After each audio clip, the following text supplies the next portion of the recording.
Hey, good morning, everybody. I hope you're doing well. I just wanted to jump on with a quick update on some Gilgo stuff because something is pretty interesting and it's something that I actually been talking about. So, first things first, last night they announced that they are adding two investigators onto the Gilgo Beach task force.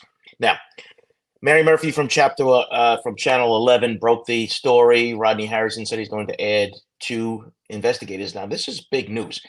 The issue that we're dealing with here is that they're going to start looking into other cases, which means, as far as I go, when you think about cop speak, they have already developed some leads because you just don't say, all right, we're just going to throw this out there and see what happens. One of the things that I always like to do is when you listen to officials when they talk, sometimes, especially in policing, if you've been in this game long enough, you can actually pick up some of the things that they're actually talking about. So when you add two people just sort of look into this thing, they've already been looking into these things. There are a number of cases that are out there that could be involved in a situation like this. If you're looking for a great source, and I'll try to put it in the show notes after the fact, there's a Twitter feed, Catch Lisk. He has a tremendous amount of information on his website, and he actually tracks a lot of these cases that could be attributed to the Long Island serial killer.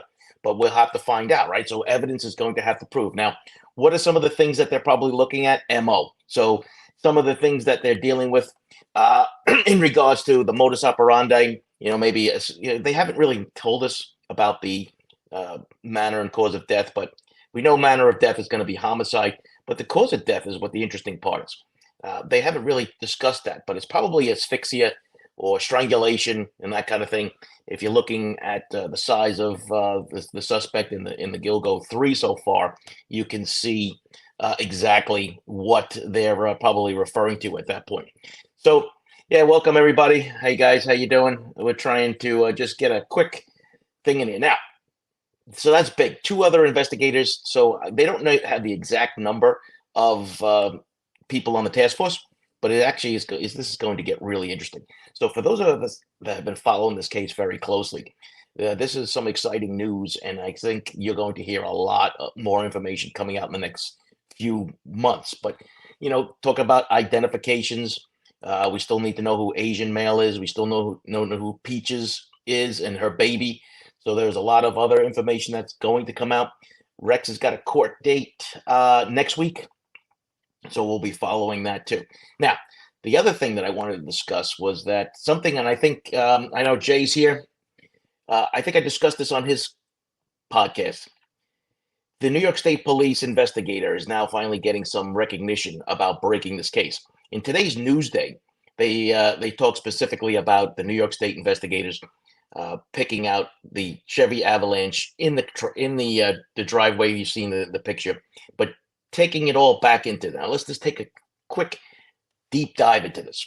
The reason why I had said this months ago when this case first broke out, that this New York State Police, whoever that investigator is, he or she, was the real star of this task force, because New York State has a database called the Lawman Search.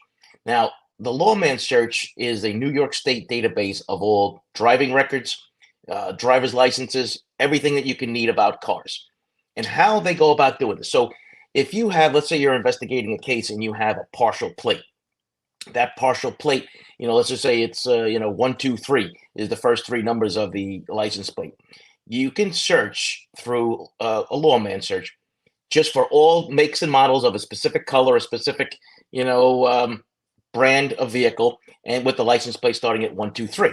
Now, it's not as easy as you think, because you know how if you bought a car recently in the last few years, they have batches, and you'll notice that everybody who bought the same car from a specific dealer has the first three letters of the car. And if you're looking at, let's say, popular cars like Honda Civics or Toyota Corollas and those kind of things, and you say, all right, give me every black Toyota Corolla that starts with 123. There could be thousands of those cases. But we had something specific, right? We had a pink elephant. That's what we used to call it when we had something that we could really identify something. You had a pink elephant. You had this green first-year Avalanche. And then you also had the corroborating statement from, Amber Costello's bodyguard, let's call him that. So here's what happens. So you put into the license plate reader, or you put into the lawman database, give me every green Avalanche registered to Long Island. But remember, we had what they refer to as the box. The box was in Massapequa and Massapequa Park. So that's the big thing there. So you can ask for every green Avalanche going back, 15 years ago. And what happens is, but you say, now give me everyone in Massapequa and Massapequa Park. And I think that's exactly what transpired here. And then they were able to narrow this down, because what happens is, once you find a couple of suspected vehicles, the next thing you do is you run the registrations. And the registrations will then tell you who the owner is. And then you go to the driver's license database and you pull up the photos. And if you recall, Dave Schaller, who was Amber Costello's bodyguard, gave the description, and he referred to him as an ogre, right? A big, huge guy. So you could take a look at it on our driver's licenses, even though most people lie on them, like how tall you are and how much you weigh, right? I think my driver's license probably says they'll weigh 140 pounds. Yeah, maybe 40 years ago. But the issue that comes down to is, it's not that difficult to back your way into this. And this is where we kind of now see where the case fell apart. Now, you ask yourself, and a lot of people are asking, like, how did this not get discovered? And that's a big question. But if you recall, there were a lot of bad things happening in the Suffolk County Police Department when this case first broke, right? So we have James Burke being named chief of the department.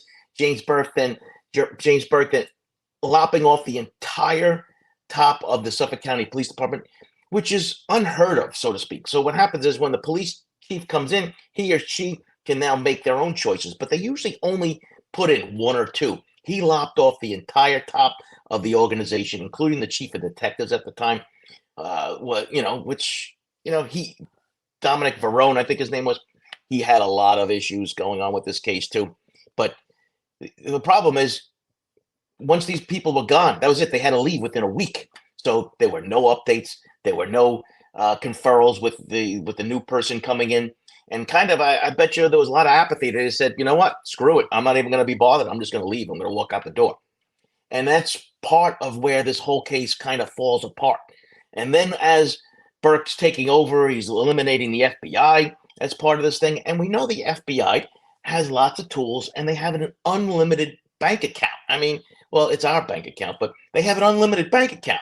And the issue is, they have the toys and everything else to go along with it, and cutting them out, not because he was worried about being identified as the serial killer. I know people are still saying that James Burke is the serial killer. I still don't believe that. He's a lot of things. A killer isn't one of them. But listen, he's the gift that keeps on giving. But it's just something that you have to, kind of think about in rational terms. I really don't think so. Listen, could I be wrong? Of course, I've been wrong before, but I really don't think I am in this case.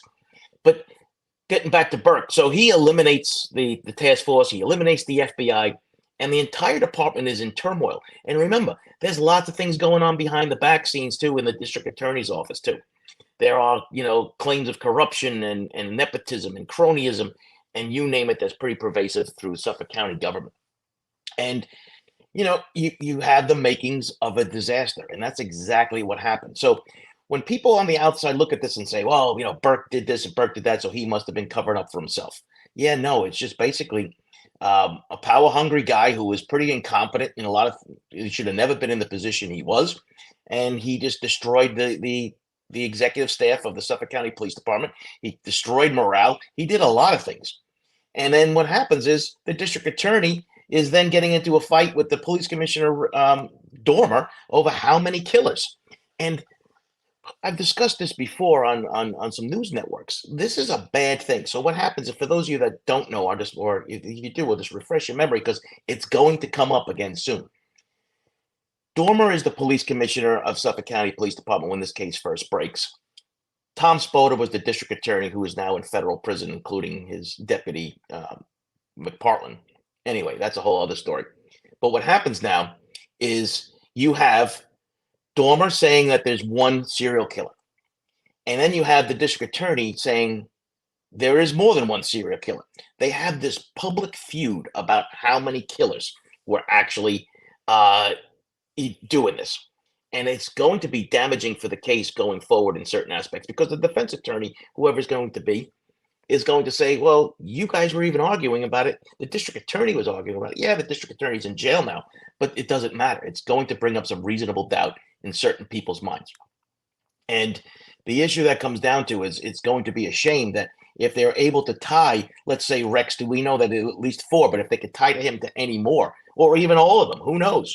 The issue that comes down to is that the reasonable doubt is already there. We can probably get Bob Motter on that, and he can probably discuss that a little further about what kind of strategy that the prosecutor is going to use, because the prosecutor in this case is the district attorney himself, Ray Tierney, which is kind of unusual.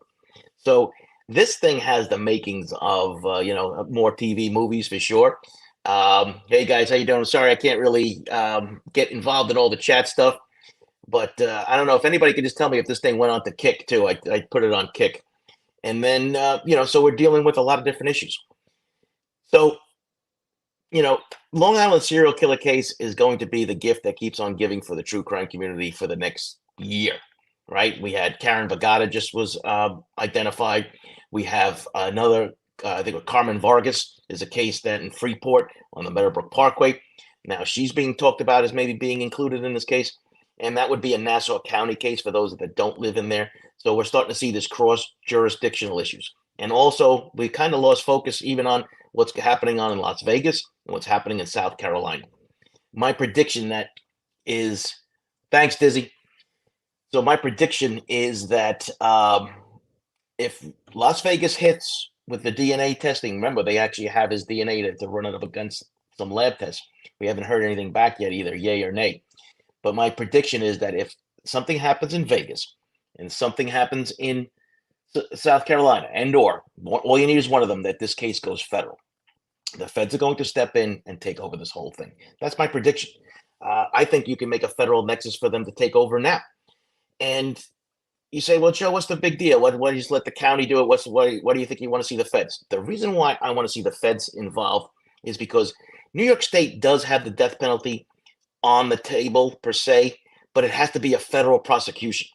And the only way you're going to have leverage on a guy like Rex Heuermann is if the feds take over and say, this is what you're facing, so talk. If you talk and you give us enough information about other victims or other cases, then we'll take the death penalty off the table. If not, this is what we're going to do to you. And I think that's where that leverage is going to come in. And I think that's the only way to do it, because the state officials won't be able to bring that kind of leverage to the case. Now you say to yourself, what's the big deal? Like, well, it's a big deal, trust me, because, we're all going to die someday, but not today, that kind of thing.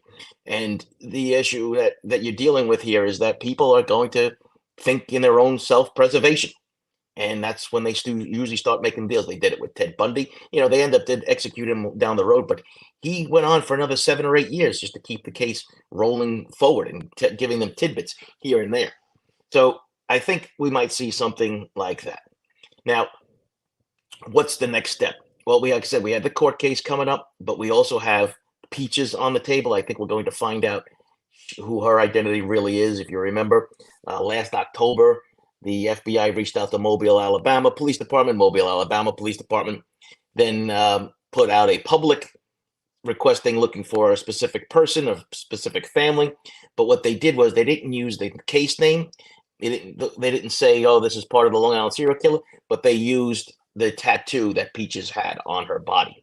So that was the big clue there. And then, hey guys, how you doing? Thanks for stopping by. I know this was kind of impromptu, and I appreciate you jumping in, but I just wanted to get a quick update in there because I know Jay has his court hopping that's coming up at 10 o'clock. Unfortunately, Jay, I don't know how to send everybody over to you, but you're going to have to go to see Jay's thing. I'm going to head over there too in a little bit, but just understand, I appreciate you guys coming out at a moment's notice, because I just wanted to just get this off my chest. I heard about it last night. I went to bed and I said, you know what? I think this might be good for a good quick update, and then to see what you guys. So yeah, Jay. No, like I said, this was actually good that I actually got one of these in there, because we're trying to get my hours in also. I have a show tomorrow night. If you guys can, this is going to be a big one. I got his book, Jimmy the King here, Gus Garcia Roberts. He will be live with me tomorrow night at 7 p.m. And if you notice, I have lots of things to ask him. If you want to read how screwed up Suffolk County is and was, especially during this thing, you got to read this book. I mean, I knew things were bad, but after reading this book, it was a lot worse than I thought. So he's tomorrow night's guest. I'm going to try to continue getting guests. My goal here is to do at least one live interview with a person every week, and then one update, whatever kind of case it will be. The next case I really want to start looking into again is the Rachel Morin case. I mean, we saw the big manhunt with Danilo Cavalcante, but listen, guys, this is a huge manhunt going on we have an unknown suspect, so it's actually even worse than we imagined because he's already been coast to coast listed to it. How it's listed on Kick, I don't know. Peaches, let her true name be known. Yep, soon. This is something that we want to know, because when you know who your victim is, when you have the identity of that person, you get to know who their friends were, who their enemies, what they were doing. We try to put back together like a 48-hour piece per se about where they were, what they were doing, right? Piece all that together as part of the investigation. And listen, if you have somebody who's unidentified, it's impossible to go forward with the investigation. So it is extremely important that they know who the identity is, specifically the Asian male. I think they know who he is too. And I know everyone likes to say the Asian male, dressed in women's clothing, but that case actually has some unique instances in it. Besides it being a man in women's clothing, yes, that is something, but there's something that happened to his skull, whether it was blunt force trauma, but now the attorney of Shannon Gilbert's family, John Ray, said that he got shot in the head. I don't know. I mean, that information has never been released before. So I don't know if you had heard that, but that's actually pretty big news in that respect, and maybe something that, if it is true, shouldn't have been released in any kind of forum, because that kind of affects your investigation. So it's just something that you need to understand, that there's something different about that case on different aspects. And I know people see, as somebody had said, a hammer. Yeah, we don't know yet. Originally, they had said about blunt force trauma, and we know that when the police have these cases, they don't tell you exactly what is going on. So just going to be rounding it up in a little bit. This Thursday, not Thursday, excuse me, this Friday, I'll be at CrimeCon. I have one hell of a schedule. I'm going to be posting it. If you're going to be at CrimeCon in Orlando this weekend, let me know ahead of time. Let's meet up. I have a lot of I have actually 2 talks. I have a live with Nancy Grace on a podcast on Saturday morning. I'm going to try to get a hold of Bob Motter and the Defensive Diaries. Of course, Cheryl Mack. We're going to be doing a lot of things, and I'm going to be creating a video of everything that goes on, but it won't be live because I've tried to live stream there one other time, and it's just so many people on there that it's just impossible. But it's going to be, if we have a gun, right, we're going to have ballistics, and it's interesting because they the attorney John Ray said that James Burke should be investigated in that. We know Burke was a former cop and guns and everything else like that. But also we know that Rex has a lot of guns too. So I don't know if he's trying to foretell things or not in that kind of respect. But it's just something interesting. So I'm going to put out a schedule for CrimeCon. If you're going to be there, let's stop by and say hi. I'm going to be running around like a squirrel. So just stop me. If you guys want to meet up somewhere else later on for either coffee or something like that, just send me an email. You guys know how to get a hold of me, or send it on Twitter, and I'll try to meet up or see if my schedule allows it. It's going to be busy, and they got me flying out Saturday afternoon. So it's going to be a quick visit, and it's going to be jam-packed with stuff. I want to thank you guys for jumping in so soon on such short notice. I totally off the cuff, no notes, no nothing. I just wanted to get it out there. And you guys, squirrels, yep. And you guys head over to Jay's. I'm going to be heading over there too for, I guess, court hopping. I hope we got something good cooking on there, Jay. And did Rex waive his speedy trial?